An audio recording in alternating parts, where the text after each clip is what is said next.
Some things came to my mind today after watching this Donald Trump presentation here at Mar-a-Lago, and I want to share my thoughts with you. But I just want to play this once and yeah, give my little reaction to it, of course, and then tell you what came to my mind, which I'm sure has also been on your minds too, some of your minds, at least. But in a second, Trump is going to come up here and he's going to give his little speech from his castle, Mar-a-Lago, right? The lake, Mara. I don't know. What is that supposed to mean, Mar-a-Lago? It means something lake, whatever. The Blue Lake, maybe? I don't know. But in any case, hope everybody's having a good week.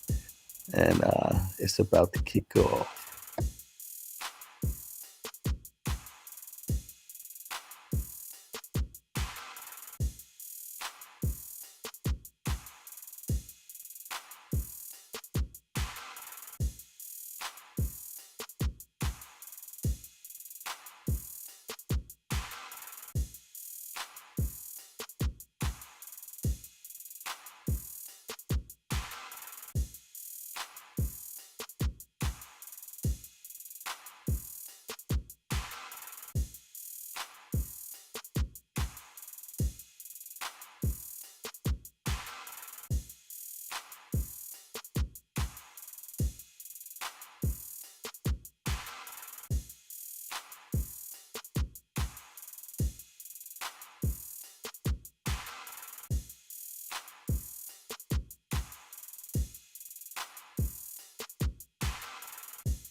Days to go until those final votes are cast in the 2024 presidential election. We'll hear from former President Trump unfiltered in his own words.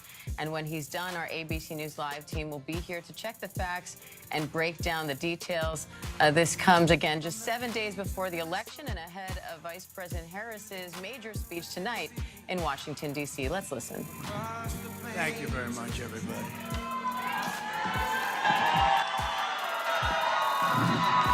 Thank you.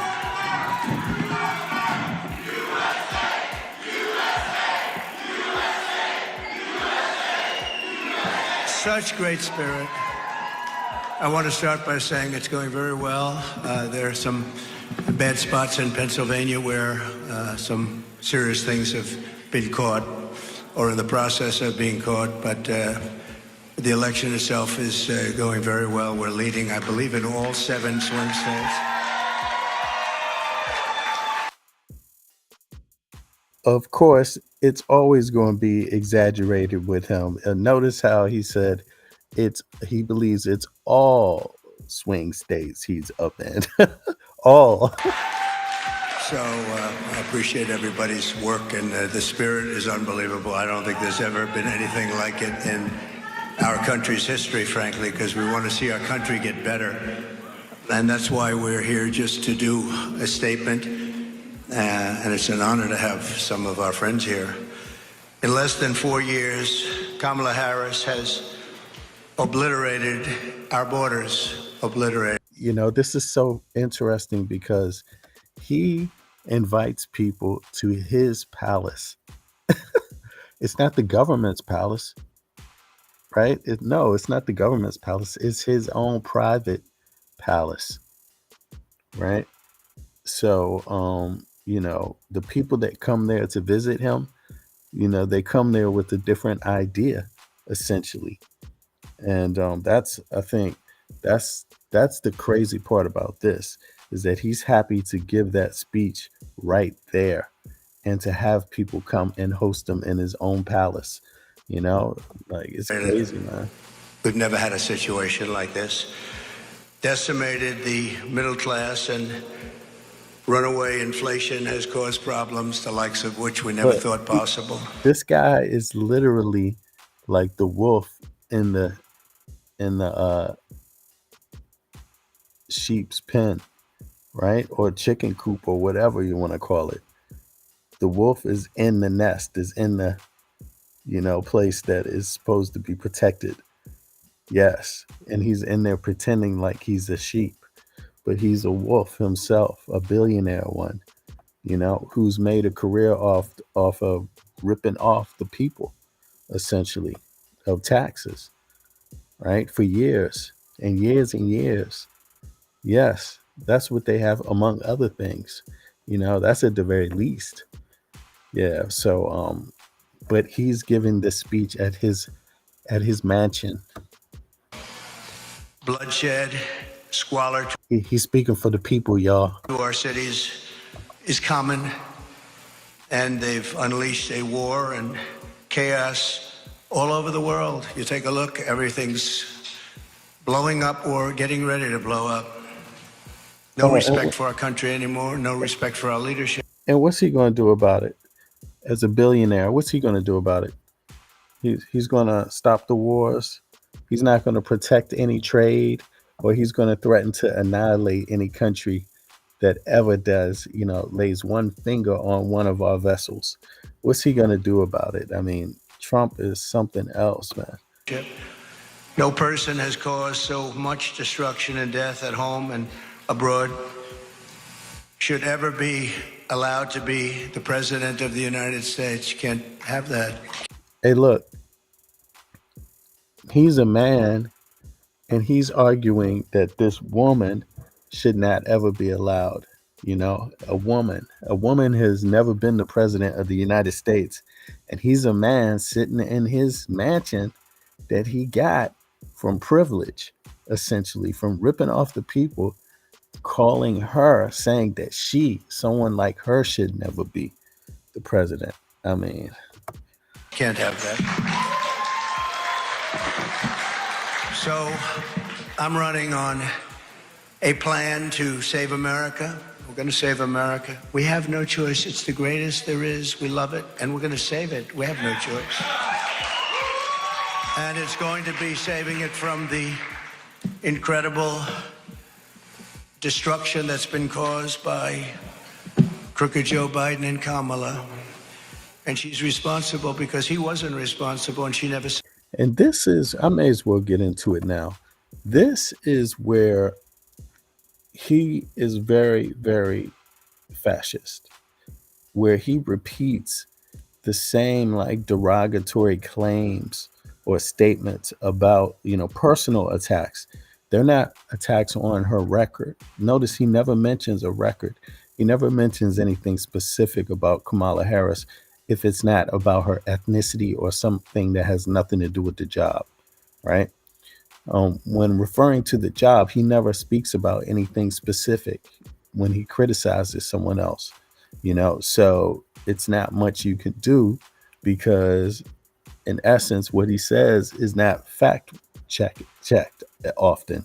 Notice, the media is going to be fact checking this, but that's probably why he wanted to have it in his own spot too. Who knows? But yeah, this is just absurd.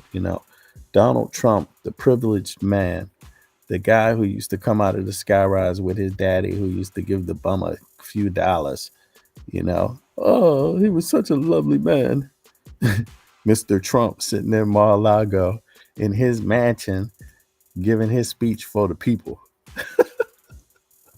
Go ahead. Talking about how this woman should never be allowed anywhere near the White House. He didn't know too much about what was happening. Maybe that was exposed during the debate. And yet still the way they took that away from him was not right. It wasn't right. Shouldn't have happened that way. They walked in, they said, we're taking it away. They stole the presidency of the United States. You can call it a coup, you can call it whatever, but they stole it. They went in like taking candy from a baby. And can't have that. And she's running on a campaign of demoralization and really a campaign of destruction.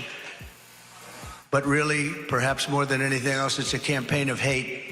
It's a campaign of absolute hate. And, I mean, he's the ultimate gaslighter. It's exactly the things that he does, and he calls someone else that which he is. So he's obsessed about building a wall because it's a symbol of immigration.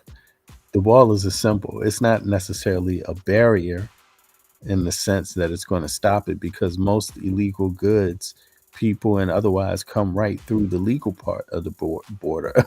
That's what he doesn't realize, or some other way. There's many other ways besides, a wall doesn't stop. It's not going to stop the traffic. And that's what these morons don't get. The wall is not enough.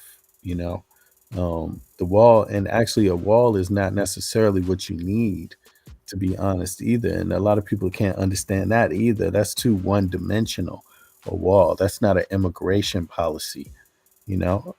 Immigration policy that's comprehensive has thousands of particulars, not just a wall. You know what I'm saying? Like, but in any case, let's listen to this joke. Yesterday that she's a vessel. She is a vessel. It's a very big, powerful party with smart people. I have to be smart. But it's vicious. They're vicious, and they're perhaps even trying to destroy. You see what I mean? He's like preaching. How many seconds did he use to just repeat the same thing? They're vicious. They're vicious. Nothing else. He's not getting anywhere else. He's just saying, that they're vicious, evil, mean. Destroy our country. Because who would want open borders where millions of people can flow in from prisons and from gangs, the worst gang members anywhere in the world? Who would want this for our country? Who would want? Okay, here's the point right here. Now, you could go anywhere and look at any data on crime, right? Let me see here. I believe, hold on, let me see something here. Average age of the victims in the US, right? In terms of crime, uh, the data points to citizens are basically the largest percentage of violence creators by far. Um, U.S. citizens. It is not immigrants, and it is not illegal immigrants either. The number one group, the biggest group, is the American citizen group that is the most violent, that commits the most violent crimes by far. So when he mentions crime, he removes all of the real crime. He removes the crime. Actually, he removes two-thirds of the crime, the greater two-thirds, right? Two out of three he removes off the table to focus on the one-third, right? And then he talks about the one-third like that's the biggest problem, but it's not the biggest problem. So he confuses the population when he speaks. People get dumb when they listen to him because it doesn't make sense. Their brain can't process what he's saying because it doesn't make sense, right? But he's preaching it. All of these transgender operations all over the place, like at will. Even if you're in detention, I want a transgender.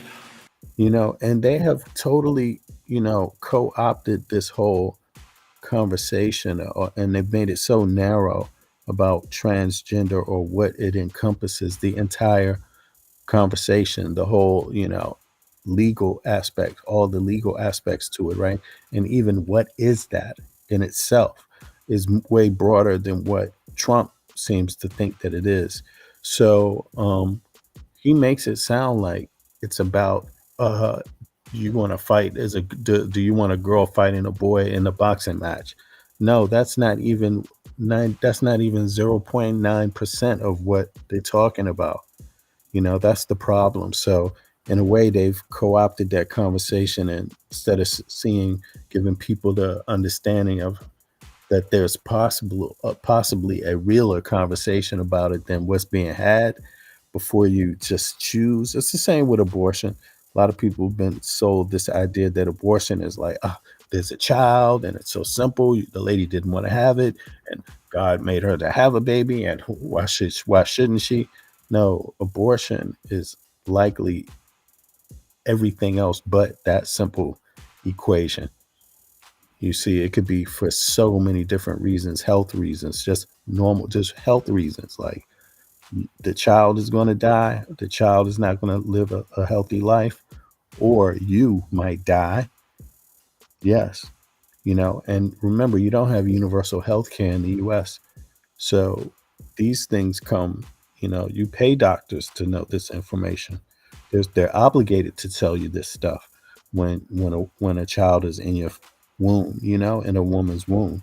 They're obligated to. So, but the way Trump and them talk about it, they make it sound like it's just like a whole different choice, a whole different conversation about abortion that's going on. These are things she used to. Who wants to defund the police? She's wanted her whole career to defund the police. She only changed recently. That doesn't make any sense. She's a damn police and prosecutor. That doesn't make any sense. Everybody knows that. But he keeps saying it. So he thinks if he keeps saying it, it's going to make it true. She changed on 15 different items. Fracking. She was against fracking at the highest level. Wouldn't even think about it. Now all of a sudden, oh, I'd like fracking very much. But they changed. Now, what do you think about the real issue behind this? Why groups like this MAGA, why they're so focused on the brown people, the wall? Like, why do you think they're so focused on that? They say that they're interested in immigration, but is it just really racism that they're interested in? Are they interested in all the immigrants or just some of the immigrants? And why are they so worried about the immigrants? Because the US, all of these people, even Donald Trump's family is immigrant nation. They weren't here when the country was founded. Donald Trump's family wasn't here in the 1700s. They came after the Civil War, right? So not they weren't here in the War of Independence. They weren't here in the Civil War. It's after his family migrated to the US freely from Germany, I believe. As a matter of fact, I believe that's what I read. But In any case, that's that's the truth of his family. His family wasn't anywhere close to the US when it was being founded or when the Civil War was going on, even then, at that point. So that's late, pretty much. That's more like leaning towards modern. If you ask me, I don't give them that much credit. I'm gonna be honest with you. But the bottom line is that that's after the Civil War. Shit's already been decided, homie. All the hard work had, not all the hard work, but loads of it had already been done. Much had already happened, bro. You late, Mr. Trump. Trump family's late as hell. Late as hell up in America trying to take all the credit. What the hell? Know yourself. What's up, Dottie, Andrea? Donald Trump's family, boy, they came late to the event. And now he's like, this is my America. Make America great again. Man, if you don't shut the hell up, oh my goodness. Change after the election in about 2 minutes, and I think Pennsylvania understands that. After two We don't understand shit. assassination attempts in just over 3 months, her lies and her slanders are very shameful and really inexcusable. And I can say that. Why is he so focused on her personally? Look at that. He's not even talking about policy. And he talked about the wall, but he didn't talk about it in any real terms. No detail. He's just like the wall, the wall. You know, he's not asking any real questions. He's not, giving and offering any other information besides those basic statements. That if I were president and somebody was being threatened, openly threatened, like they've threatened me, I would say, if you do that, even if this was What's up, Jeff? an opponent who I disliked, if you do that, we will obliterate your entire country and it would all stop. But they wouldn't. You see, this is how simple minded he is. And see, once they figure out that you ain't going to do it, then what's your strategy? See, you've abandoned all the other strategy for that bullshit strategy. Look, talk is cheap. You don't tell people if you do this, I'm going to blow you up. Duh. Come on. If you think that's how it works, no, you have to show people why it's going to work a certain way. That's what's going on. And this guy's like, he can just threaten you with a button. He's going to push the button. Man, get out of here, man. They already thought all of this shit through 1,000,000,000 times before you became president, Donald Trump. He just, all of a sudden, the world is going to work a whole another way, right? It is what it is. You see what he's doing. This is a billionaire crying like he's one of the people.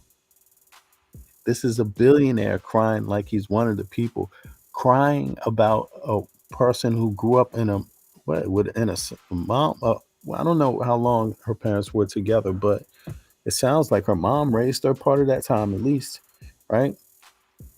Um, so they ain't no billionaires. They weren't no millionaires either.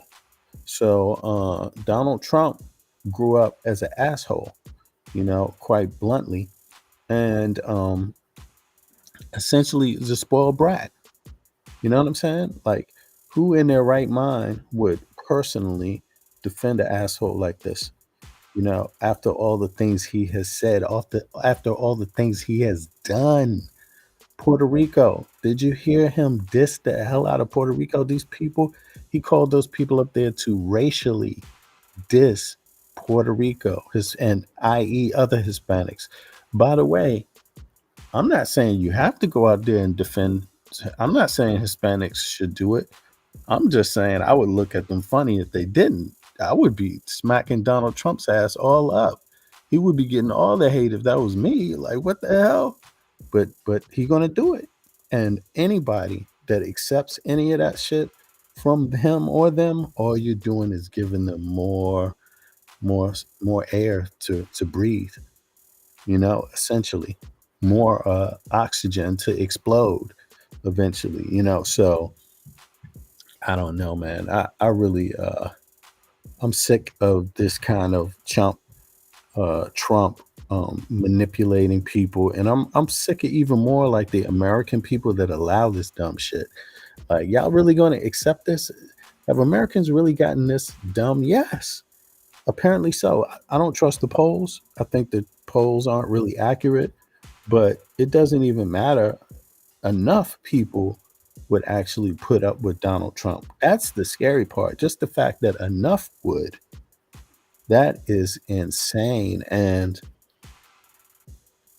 therefore, you got to ask the question, is it going to be fascist or is it not? Because that is where it's going. If this person is not stopped, you're going to have a fascist country officially. That now he's already done things to show and indicate and what he will be doing in the future. So hey, I don't know why anybody that would be a minority would be voting for this guy, or a middle class person, middle or lower class person. Are you insane? Are you insane? Like, I don't get it. Make that statement. They won't make that statement. And essentially, that statement has been made by other presidents, even concerning their opponents, as you know. Today, we're Look, he gave a whole Mar-a-Lago press speech to talk about how much his feelings hurt about Kamala Harris. She's no good. Oh, she's not. She's hurting me. Oh no, they tried to shoot and kill me. Boo hoo. going to talk about the real character of Kamala. Look at this. He's still. It's a minute later, and he's gonna tell you the same thing. He just said that before 10 minutes ago. I'm gonna tell you about the bad character of Kamala. Now he's gonna tell us again. And a person who has no remorse for the anguish she's inflicted upon families all across America. On the contrary, I have to tell you, Look, he can't even read the shit.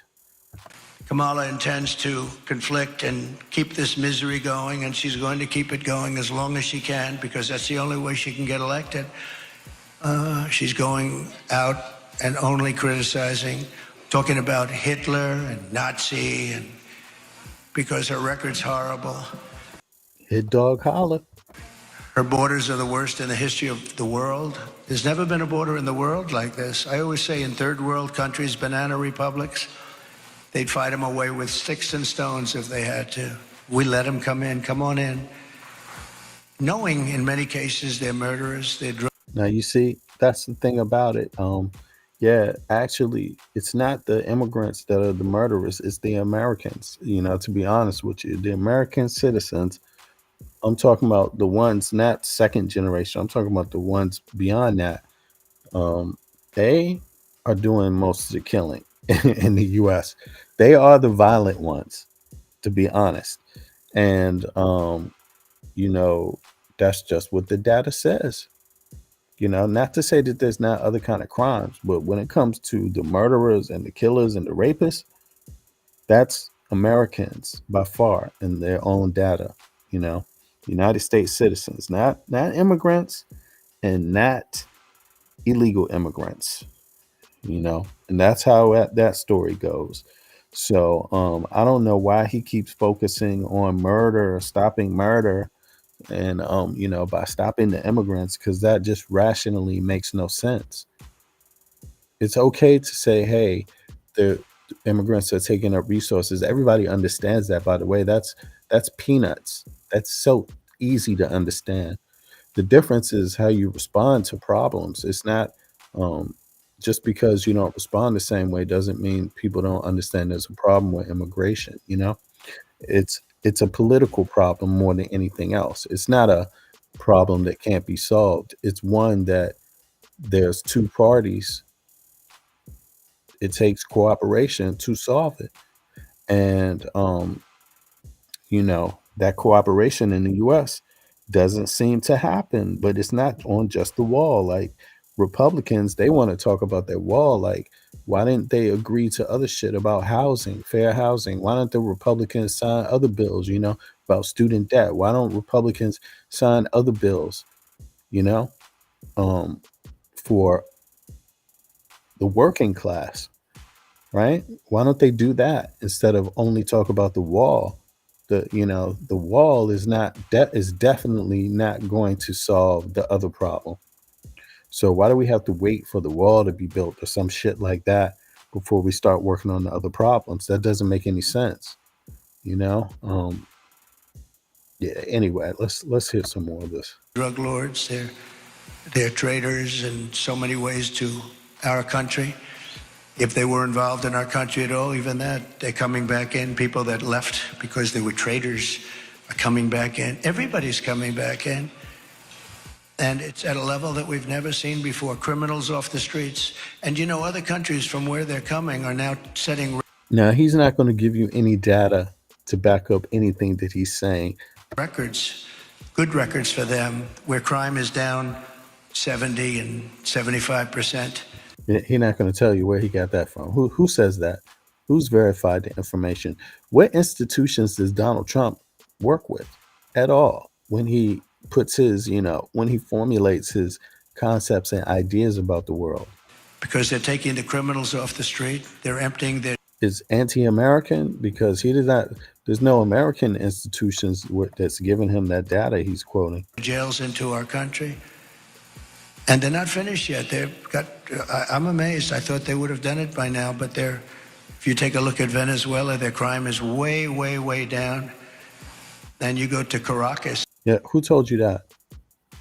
Crime in Venezuela is down. And again, crime in the US is down from his administration. Duh, number one. More importantly, it's down in the US. What the hell is he talking about? And on top of it, still, when it was high, it was Americans primarily. Yes, that's the cold facts of it. American citizens, not fence hoppers, you know, not illegal immigrants. No, And you wouldn't and I'm not an advocate for immigrants either. I'm just saying the facts are the facts. You know, recognize it. You can actually walk the streets. I'm not against or for necessarily immigrants. I'm for fair and humane treatment of people. Period. Whether that has something to do with immigration or any other factor of life. without without being shot or killed or mugged. It's becoming a safe city because they've taken all their criminals. Most of them, the rest are coming. They're all coming. They've taken their drug dealers and they've put them into the United States of America. Thank you very much, Kamala. I appreciate it. Yeah, and he's going to give all the history of the country to blame to Kamala Harris, the only woman. No man to blame for that one, though. No, no, no, no, no, no, no. It's all coming down to the one woman that just might be president. She's the one whose fault it is, you know. Of course, that makes sense. But she continues and she will continue this misery, and her policies have caused such harm and such pain. And Man, it almost sounds like he's a woman talking about a man. Yo, I'm serious, yo. This dude just look. He called everybody to Mar-a-Lago to whine in front of the fucking camera. Yes, he did. Yes, he did. That is exactly what you are witnessing. In the name of Hitler, he's doing it too. That's even more absurd, which kind of shows you some of these people are just, they're fashion Nazis or whatever. They want to be Nazis until they get their ass ran over. Basically, how are you going to be a dumbass and a Nazi? What kind of use are you as a Nazi? Let me see it. Oh my God, let me see here. Trump never has anything nice to say about anything. He has an obsession with this dude is obsessed. He thinks if he says Kamala, Kamala, Kamala a million times, it's going to have an effect on her. You know what I'm saying? It's like he's not talking about anything relevant to the nation. He's not even speaking about her in a way that it would be relevant to the nation. No, it's only about her body or her ethnicity, right? Or how she's to blame for all the history of the country of the United States of America, because yeah, she's just the worst, happens to be the worst president, the worst vice president that ever existed in the whole country, even though women couldn't even own property or vote for a lot of that time. This mother, he have no shame. He have no shame. And I wouldn't ever want my daughters to ever put up with any guy that's talking and saying things this way. This is a real sicko. The three great people up here with me are going to just discuss that for a little while about what's happened to them, how their lives have been shattered. I'd like to begin with the story of one mother whose life Kamala has utterly destroyed this life. And we're talking about thousands of people in very similar situations every day under Kamala, open border policies.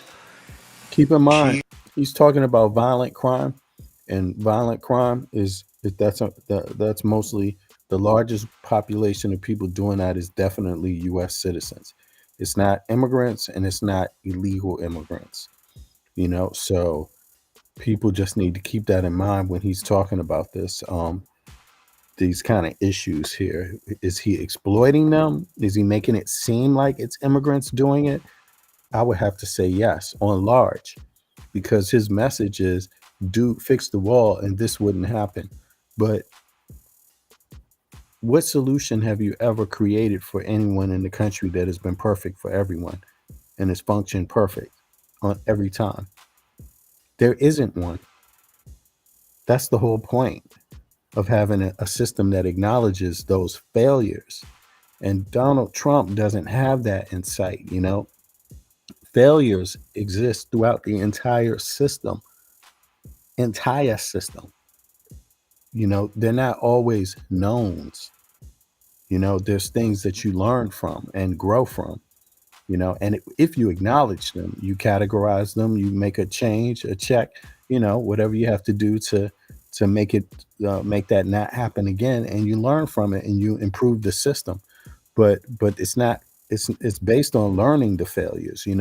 This guy, he's trying to make it seem like the failures are the norms because of the policy. Wrong. It's not. If you want to look at where the bigger problems are, it's American citizens that are committing these violent acts. That's really what it is. That's the data. That's the data. So obviously, why wouldn't you want to help American citizens not kill? Why wouldn't you want to not help them not kill? Do something to help them so, maybe some of those situations could have been avoided or something. Who knows?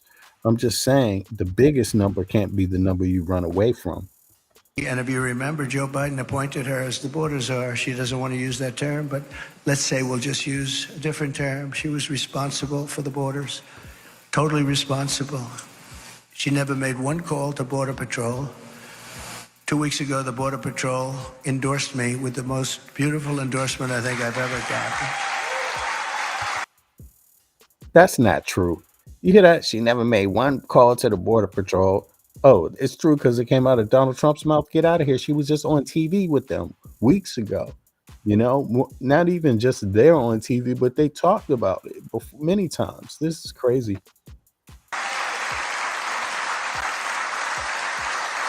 And in all fairness, they've endorsed me every single year, but they've endorsed me again, and they endorsing me, saying I was the best president we've ever had and the best president by far on the border.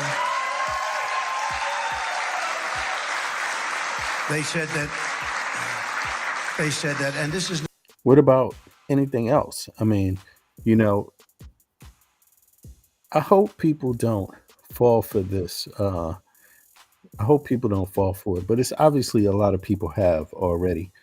And I just never myself ever imagined I could be in it. They've always talked about this, but be in a situation where billionaires are running to be the president. I mean, we've heard about that with like Bloomberg in New York, this kind of thing. And people have always discussed it. Is that a good thing? Should billionaires be taking up space in politics? How much space should they have? Right? Because obviously, the work of government is to protect citizens, all citizens. not just billionaires. And if it be protect citizens from billionaires, it'd be the case also. You see, so it's I don't think it's ever a good idea to do that. I think what is sad is that a lot of the people that support Trump would benefit from Kamala Harris's policies and do. And I think they don't know the policies, so they don't know that they're even benefiting from them. But I think that's an issue with that group of people that if you just called it Trump, they would be fine with it. But if the mere fact that it's a policy that has her name attached to it, then it's bad automatically, even if it's been good for them. Not easy for them to say. They said that she was easily the worst person ever to work with them on the border, most incompetent, the least caring. Think of it. Not one call in almost 4 years was made to Border Patrol. Like, how we doing? I used to call all the time. I'd say, how we doing, fellas? How's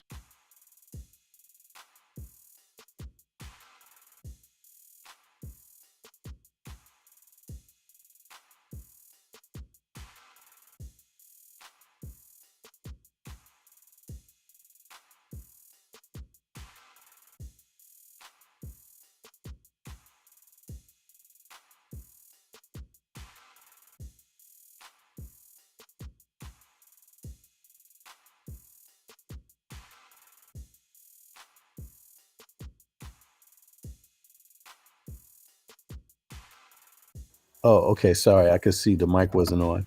This right here, things worth knowing. How can he be president when he has felonies and most countries don't allow criminals into them with felonies? Right. Exactly. Exactly. Um, yeah, and so how can he be president? I have no clue how he could be president. I think it's odd. I think it's very strange. It's hypocritical. And it's the same with the Supreme Court justices. I mean, how could it be that they could have access to so much power with so few restrictions? How's that possible? And that ultimately is a danger to the average citizen, because that was the exact idea of the Constitution, to make sure that's not possible. But yet they've tried to circumvent it through, basically a series of rulings that have to be overturned later at some point, by law. But it's terrible. It's terrible how they could at least be in a position, have the power to do it. That in itself has to be removed. That type of ability from the Supreme Court to navigate in favor of politicians, that's not cool at all. That's not cool. Especially when you give a when you're supposed to have separation of powers. They just gave him, privilege among that. So how does that work? It doesn't. He just undermined the entire system. But let's see some. it going? Is it going well? And they're great people, men and women, Border Patrol, great people that want to do their job. She didn't call them once. She released the two men That's the second time he said that. She didn't call him once. He said that already early. This is probably the third time now. who murdered this woman's very precious daughter. Everything you need to know about what happened and the character of Kamala Harris, you'll know from just watching this video. We had it done yesterday. It's very, very quick, very easy to do, but it was very heartbreaking. We showed it in a room full of people, and everybody was crying. Some people were crying. Please take a look. Sunday night, I asked her to not stay up super late because of her coming to work with me in the morning to do her summer school. She said, okay. I told her good night and I love you. I went to bed, not realizing that was going to be the last time I saw her. We're best friends. Yeah. We're going shaking again. I woke up to notice she wasn't in her bed. I'm in my heart trying not to lose my mind because I don't know where she is. I finally remembered her phone had a location on, and her phone was pinging just 2 minutes down the road, right behind the skate park. I start driving to the direction the phone was being pinged at, and I see a couple cop cars with lights on. I see yellow tape, and immediately my heart drops and sinks to the bottom of my stomach. My daughter's hands and ankles were both bound. She was strangled to death, left with no pants. And I know in my heart, she fought incredibly hard. She was not going down without a fight. We begin with two men we're learning are charged with capital murder tonight, accused of killing a 12-year-old girl. Police say these men strangled her before dumping her into that creek. Both men were in the country illegally. Apprehended, then released by Border Patrol less than 3 weeks before Jocelyn's death. The men accused of killing Jocelyn Nungare are affiliated with the gang known for brutal violence. Kamala Harris was in charge of immigration in our borders. If we had better border policies and not open borders and not these catch and release policies, I truly believe this all could have been prevented. Under her, You know, the first thing is that Kamala Harris, she wasn't in charge of the border, and that's the thing they keep saying. She is in charge of the Senate. That's different, right? As the vice president, she's operating the Senate. And so I don't know where to get this idea that she's like the border person. I mean, she may have been looking at the border for the White House, right? But she's not the border person. That's not her actual title. She's the vice president who is the head of the Senate. So that means all the meetings, all the negotiating, once something goes through Congress, it gets pushed over to the Senate and they look for some legal questions about it. That's it before they bring it to the president. But they might have some other negotiations too. But for that whole concept is kind of weird. What the reason why I'm saying this is because again, the laws are not written by the vice president. The laws are not written by the president. The laws are not written by the Senate. The laws are written by the Congress. And any law about about immigration needs to go through Congress. So that's Congress's failure. That's not Kamala Harris's failure. It's Congress. It's the Senate. Yeah, maybe the Senate, but it's not her personal failure. You see, she's just at the end of the day one vote, in the Senate, just one.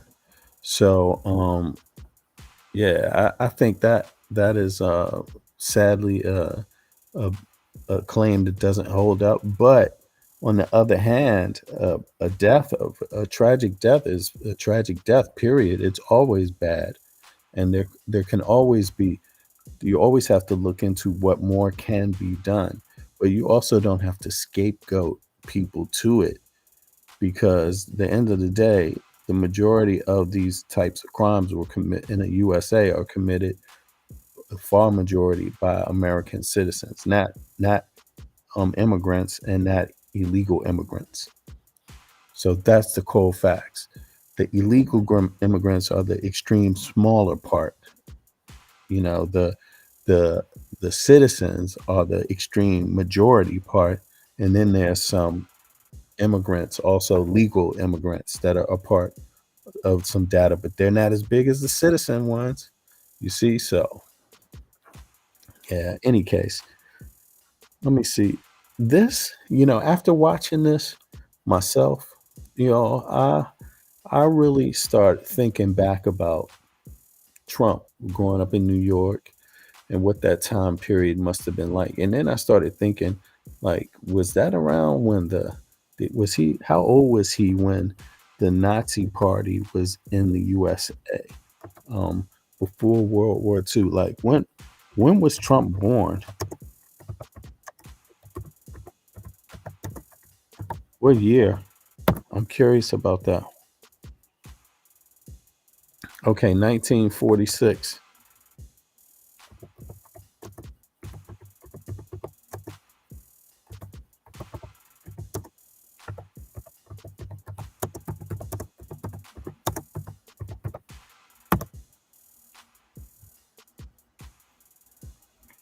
Yeah, now, so that is, there were,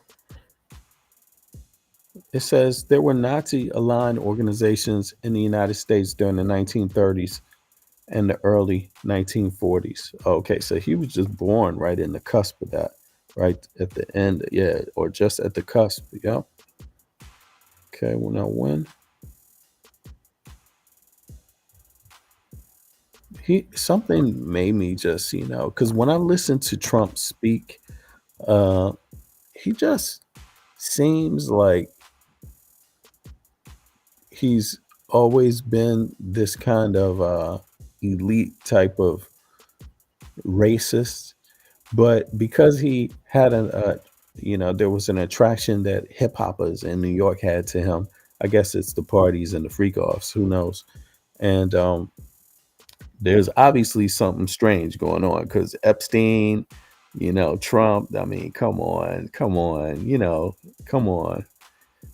but in any case, I just wonder sometimes, like, if there's others that have known of him being a racist the entire time and just didn't speak on it.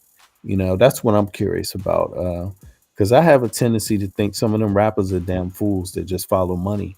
Wherever they see some money, they think anything that is shiny is gold. And it's just not always the case. Sometimes it'll come back to haunt you. But in any case, I'm going to be out for a minute. I will be back shortly. Let me see here.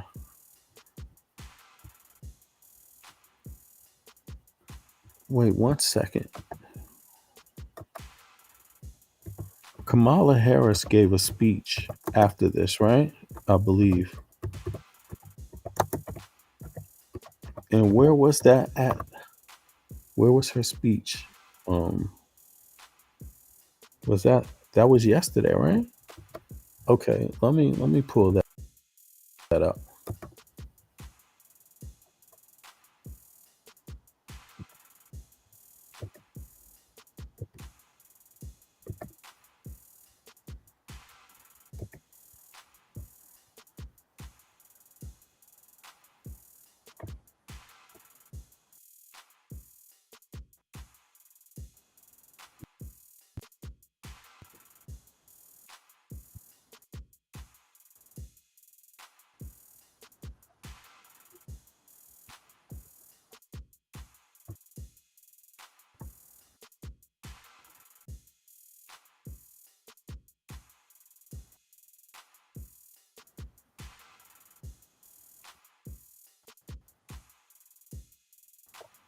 Is the audio good?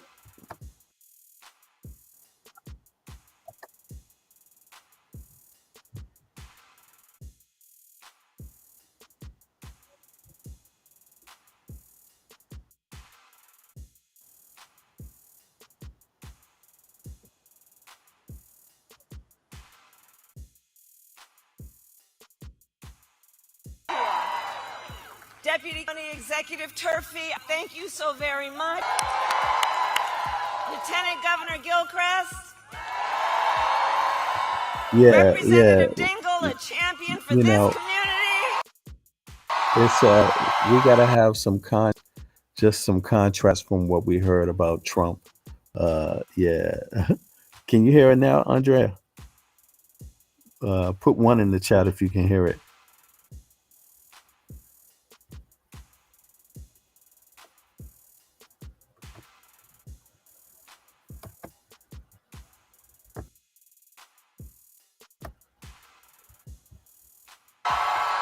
And let's also send Oh, it's great to be back in Michigan. How's everybody doing? Go Blue! So let me just say about Tim Walz, he's been such an extraordinary running mate.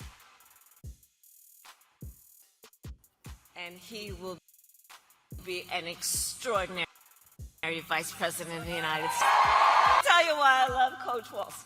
As he travels to every corner of our country, meeting with people in small towns, big towns, everywhere in between, Coach Walz is always bringing the joy.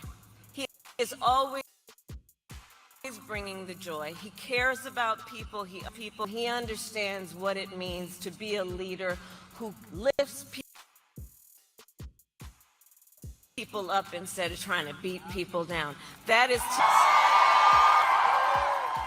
and Ann Arbor, I love so very much.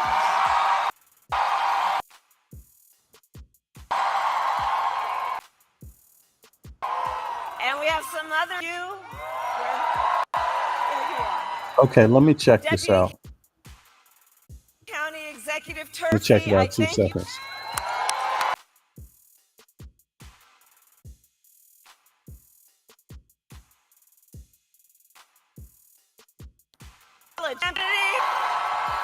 And let's also send Alyssa Slotkin to the United States Senate. We need her in D.C. And I also want to thank all the labor, elected, and community leaders who are here today. And can we please hear it again for Maggie Rogers? All right, we got business to handle. Okay, so Ann Arbor, I have a question for you. Are we ready to do this? Are we ready to vote? Are we ready to win? Yes, and we will win. And we will win. So you just heard from the coach, early voting has started here in Michigan. You can vote early now through Sunday, November 3rd.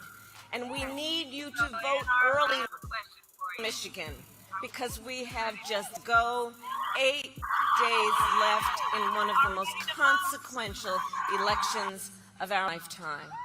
And as everybody here knows, this is going to be a tight race until the very end. So we have a lot of work ahead of us. But we like hard work. Hard work is good work. Hard work is joyful work. And make no mistake, we will win.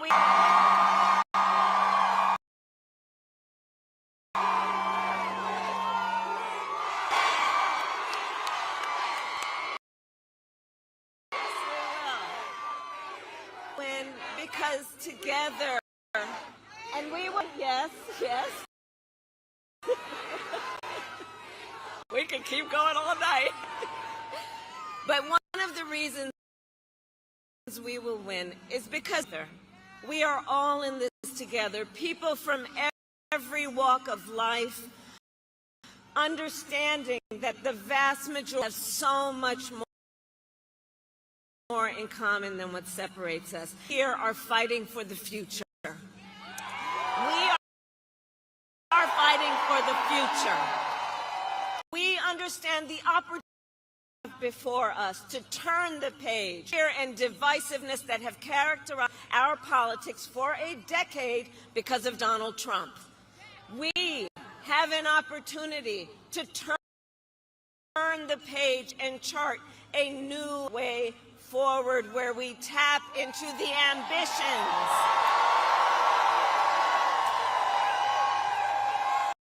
and we will tap into the ambitions and the aspirations and the dreams of the American people. And let me tell you something, as I travel our country, there is an overwhelming call for a fresh start. People from all walks of life, and they are calling for a new generation of leadership that is optimistic and excited about what we can do together.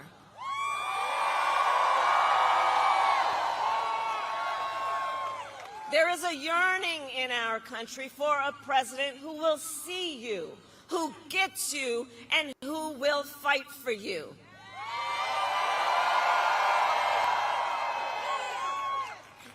And listen, hey, on the subject of Gaza, hey guys, I hear you.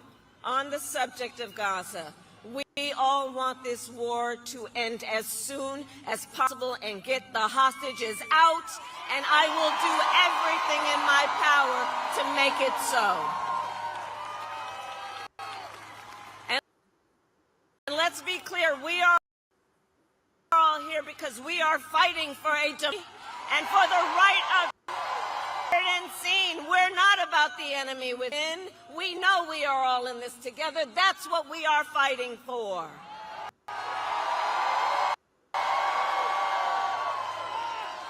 And my whole career,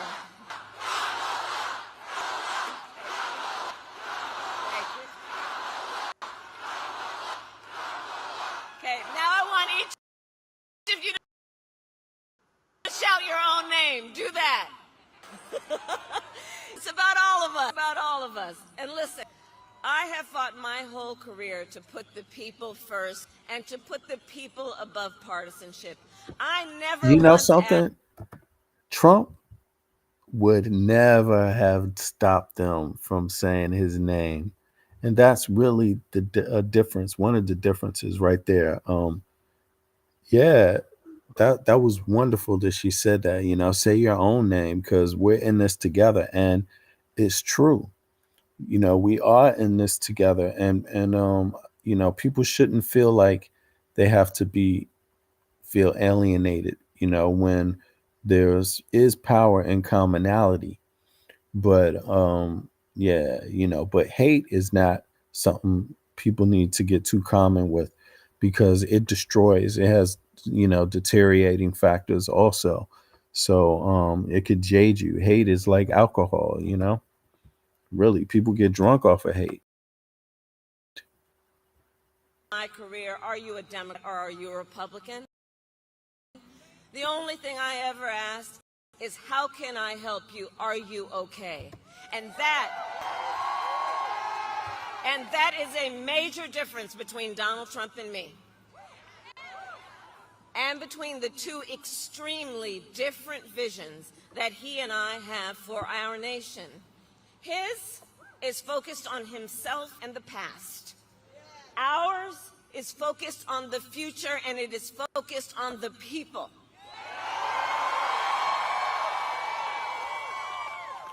So together we will build a future where we bring down the cost of living. That will be my focus every single day as president, because while inflation is down and wages are up, prices are still too high. You know it and I know it. And unlike Donald Trump, who had $400 million handed to him on a silver platter, and don't forget he filed for bankruptcy 6 times, the great businessman. Unlike him, I grew up in a middle-class neighborhood with a working mother who kept a strict budget and did everything she could to make sure that my sister and I had all we needed. I come from the middle class, and I will never forget where I come from. Never. Wow, that's wonderful. That is beautiful, actually. To hear the contrast between her and Trump, it's a big contrast. She is inspiring, and I applaud her actually in inspiring people to remember that we're all in this together. That's the only way. That's the best way to make things work when you have that viewpoint. And yeah, it's just a wonderful contrast to hear after listening to Trump. And so my common sense plan will lower the prices you pay on from prescription medication to groceries to housing. On the other hand, Donald Trump will raise costs on you and your family. In fact, independent economists have analyzed both of our plans and found mine will cut your costs and strengthen our economy, while his will increase inflation and lead to a recession by the next year. And his agenda is laid out in Project 2025. I say everywhere, And I know we've got a lot of students here, and I have to tell you, I just find it really interesting that they put that thing in writing. They put it in writing. They owned it. They published it. They handed it out. And then they expect we're not going to talk about it? Are you kidding me? And when you read it, you will see it is a detailed and dangerous blueprint for what he plans to do if he is elected president. Donald Trump will impose a 20% national sales tax on everyday basic necessities, which economists have estimated will cost the average American family an additional $4,000 a year. Contrast, on the other hand, I'm going to take on corporate price gouging. I've done it before, and I will do it again. Donald Trump will give massive tax cuts like he did before to billionaire biggest corporations. He did it the last time. He's going to do it again.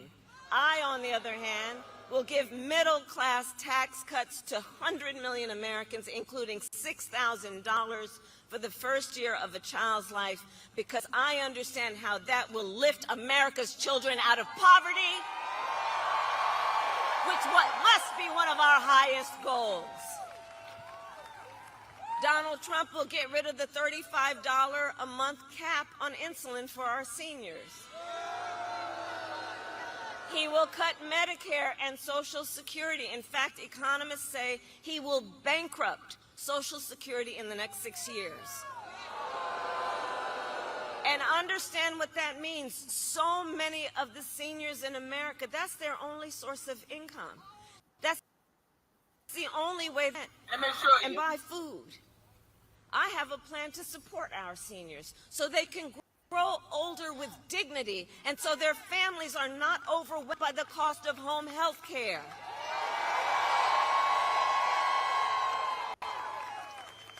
On top of that, my plan will bring down the cost of housing, cut taxes for small businesses, because small businesses are the backbone of our economy.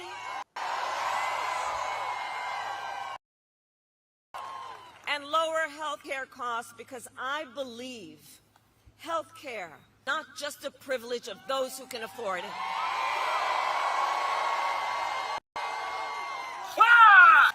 Donald Trump, on the other hand, and the Affordable it's a Care well-lit street. and take us back, which would take us back to a time when insurance companies could deny people with pre-existing conditions. Do you remember what that was like? Well, we are not going back. We are not going back. We are not going back. We're not going back. We're not going back. We're not going back. We're not going back. And we're not going back because we together will move forward to the future, because we believe in who we are and what is possible, and because we know it is time to turn the page. It is time to turn the page. Ours a fight for the future. And it is a fight for freedom. Fundamental freedom of a woman to make decisions about her own body and not have her government tell her what to. And how we got here. Donald, Look, it's so interesting because the same folks will tell you they don't want the government telling them about their guns, but they want to tell you, they don't want anyone telling them about their guns, but they want to tell you about your body. Essentially, yes, all day long. You know, really, I mean, that's what it is in reality. They you know, it's sad, but I hope people figure it out.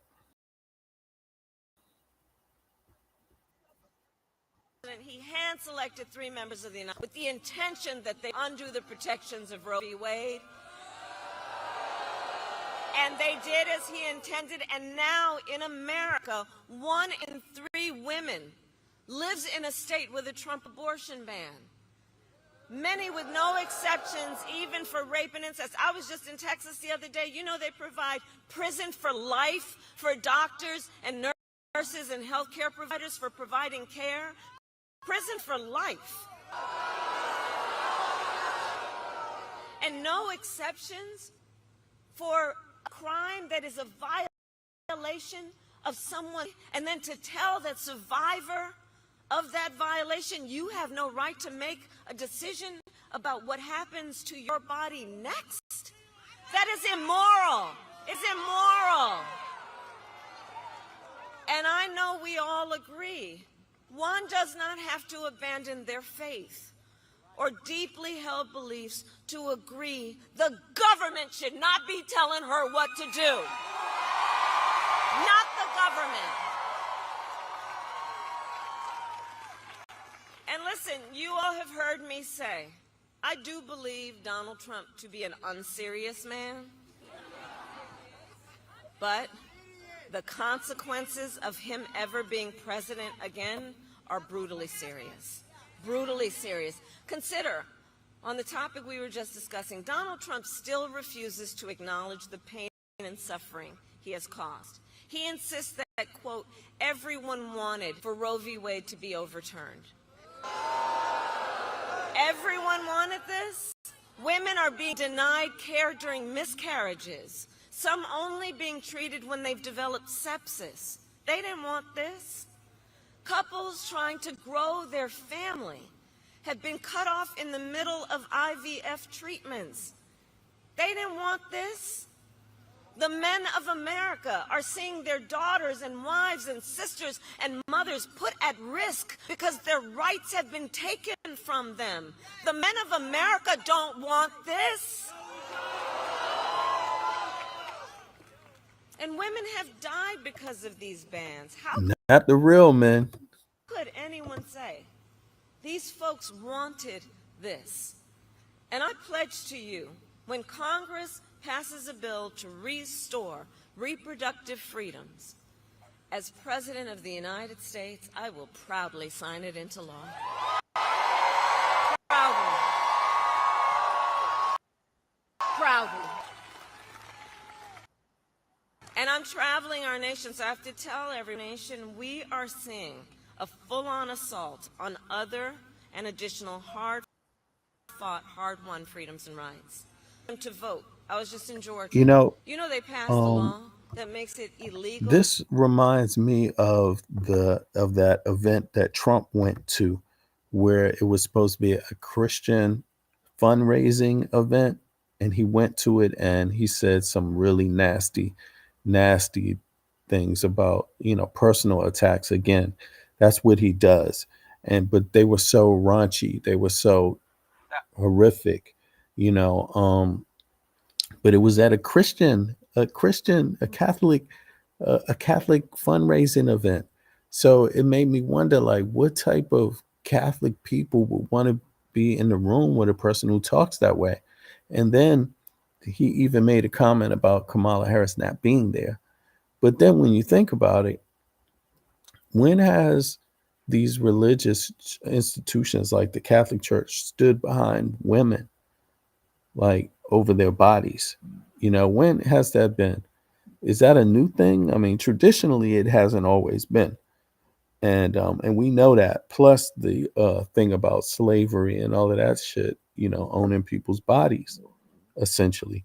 The idea that you can own somebody else's body, what do you feel about that in the U.S. on any level? What do you feel about it? Are you for the government interceding in one way but not in another? Explain that one to me. But I really like Kamala Harris. I think she's tougher than tough, and really did work her way up into this position. And fuck what the haters say.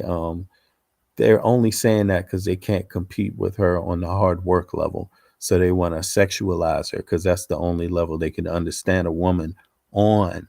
So that's essentially what that is about. But yeah, let me know what y'all think.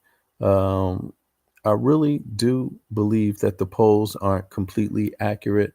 I think that Kamala, some of the other qualitative um, data, like the low rally turnout for Trump and the high rally turnout for Kamala, being an indication that the polls may be a little conservative. But and she might have the lean, but it's still close.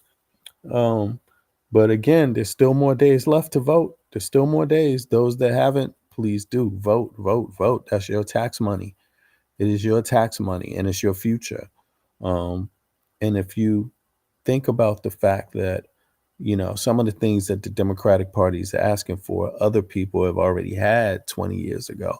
Like where I'm living, we already have these kind of rights, and other places. It's strange for US citizens to not have them, US citizens are running around trying to figure out student loan debt. They're trying to figure out fair housing. They're trying to figure out a fair wage. A fair wage. I mean, a working wage, a wage where you could go to work full time and afford to live somewhere close to where you work. Half an hour transport time max. You see what I mean? That's good. That's cool. But when it starts getting outside of that, then it becomes a question of ethics, local ethics too, local business practices and local government, the role of local government to do something about it. But I'll be back, y'all. I appreciate it. We get back into some more. I want to wait till today's news is out. Right about now, it's 7:46 p.m. Central European time, and that would make it what? What would that make it? 1:46 in the afternoon, Eastern Standard Time, USA. Yeah. But all right, folks, I'll be back at you. Be good. Enjoy y'all day. See you in this evening. Peace.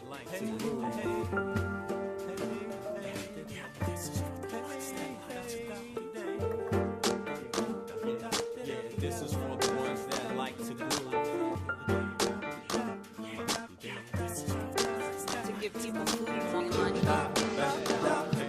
Yo, this is for the ones that like to glue. Get the pounds. Whatever happened to like attacks on the freedom to non-violence, the freedom to air and drink clean water, freedom to love who you love openly and with pride.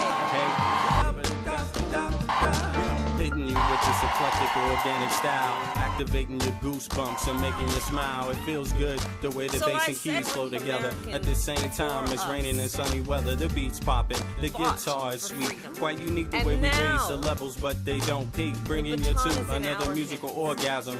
The baton Moving is your in fat our butt hands. starts to spasm. Don't panic, And I we wanna take the speak game to another specifically planet. to The all earth's the getting young hot and we leaders, still all moving, damn it.